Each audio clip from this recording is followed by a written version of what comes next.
Hillary Clinton in her campaign with President Obama argued against his position, which was against the individual mandate. She said, you got to get the young people involved in health insurance. And they don't want to do it on their own, so you got to force them. He said, no, don't force them. Then he changed his mind. Well, are you saying young, healthy people are going to insure themselves without being pushed to do it? First of all, let me say, we are not repealing health care. We're repealing the Obamacare system.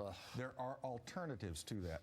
One of the ways you could do it is to show people that if, in fact, they don't have insurance and at the time that they do need care, that the costs involved are to be borne by them, and, in fact, they cannot discharge those in bankruptcy. That is a tremendous incentive for people to do the right thing. You have to try and do it in a constitutional way. You guys are in power. You say you have a plan to replace. You fellas and women were in power from 1994, 95, all the way till 2007, right? Republicans were. And all that time, where was your health care bill and all that time? You keep saying a number of different things. But what happened to them? Well, one of the things that we passed and one of the things that started in the states, not enough states adopted it, was to have... Wait a minute, you didn't do it. You were a congressman. No. Republicans keep saying we got an alternative, and every time the Democrats lose, you guys don't do anything. No, one of the alternatives that we actually presented and that some states picked up on was to have specific pools for those people who, in fact, had pre-existing conditions, and that does require some subsidy by the government. And what we ought to do is try and determine how you can make those.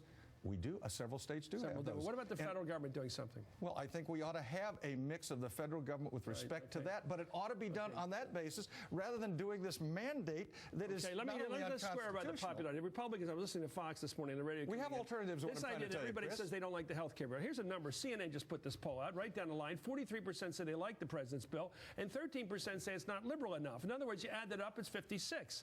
So why do you guys keep saying the bill's unpopular? Because if you will look at virtually every poll, I'm not sure what the poll you're talking about, 61%. No, it said 56. Wait. 60-some% of the people are against the program. It does not serve the needs of the people. But some of them want more. Some of them are against it because it's not liberal enough. Of course, some want more, but the vast, the largest number of people are rejected because it's too much of the federal government. Well, the CNN poll says 56% say it didn't go far enough, or it's good as it is. Look, the idea is, and maybe I'm biased on this because my dad was a doctor. But why do you ignore that poll? Wait a second. The whole time that I grew up, the idea was that the doctor-patient relationship was sacrosanct. That's what people don't like. Suppose you don't have a doctor. The federal government involved in this. This is for people that don't have a doctor. There are ways of doing that don't require us to upturn the whole system. Okay, let's go. Your turn, Mr. Moran. Dan knows that this is about their base. It's about appealing to their base. That's the poll that they're looking at.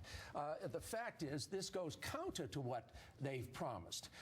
For one, when it's fully implemented, bringing 40 million people onto the rolls, it's going to create hundreds of thousands of jobs in the health professions. This kills that potential for job making. It will save $1 trillion over the long term. They say we want to be number one. We're 37th in the quality, the affordability, and the accessibility of health care. We can become. I just got the word. You're going to vote January 12th. You're going to vote to destroy health care. Vote against it. You're going to vote against it. The bill's going to be voting against health care. Well, the bill's going to be kill the bill. Obamacare. That's the problem. You folks think there's only one solution. Because you keep talking about this Republican plan that never actually exists. We presented any number of things. You were in from 94 to 2006. Okay. Where's the health care bill that you guys passed? One fact. You had a president. We had 80. You had both houses and the president, but no health care bill. Now you're dumping on the Democrats' health care bill. We had 80 amendments to Obamacare that were presented to the Rules Committee with our alternatives. You know how many they allowed us to have present on the floor? 0. We had 80 separate alternatives to the parts of the Obamacare. We were not even allowed to debate it on the floor. We do have alternatives. I thought every Republican voted against health care. You keep equating health care with Obamacare. Because there's only one bill. Yeah, because we weren't allowed to bring any bill to the floor. Because all you fellas and women had said you're going to vote against the bill anyway. Why have amendments if you're going to vote against the bill anyway? We weren't allowed to have one bill passed in any of the committees. For a moment here. Let's use the number 80 that he referred to. We had 80 bipartisan hearings. We made this bill available for a month to consider before we brought it to the floor. They're going to bring it right to the floor. This party supposedly of transparency and open government, right to the floor January 12th without any hearings. Without any hearings. Oh, no, the hearings. What do you mean, no? done your Obamacare. You just told me. Well, not considering the ramifications, the adverse consequences of Do you think repealing it's fair it, to and it's a whole new bill you're the talking president's about bill now? before he even gives the State of the Union?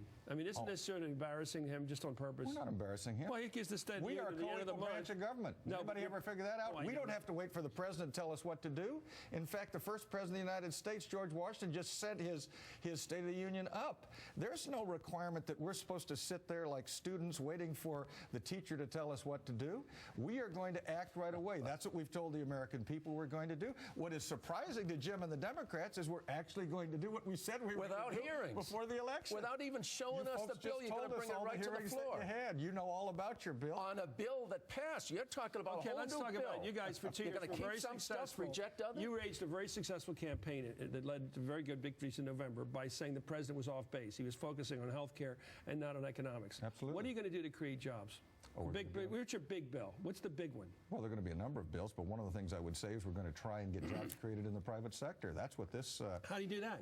How do you do that? You allow the private sector to have some oxygen, and it's called having some responsible regulatory programs, and it's called having some responsible tax programs, and it's called giving some certainty in the tax code, and not But having you had this all this, massive increase in and all that existed. You had a Republican president, Republican policies leading into the big crash that led us to where we are now.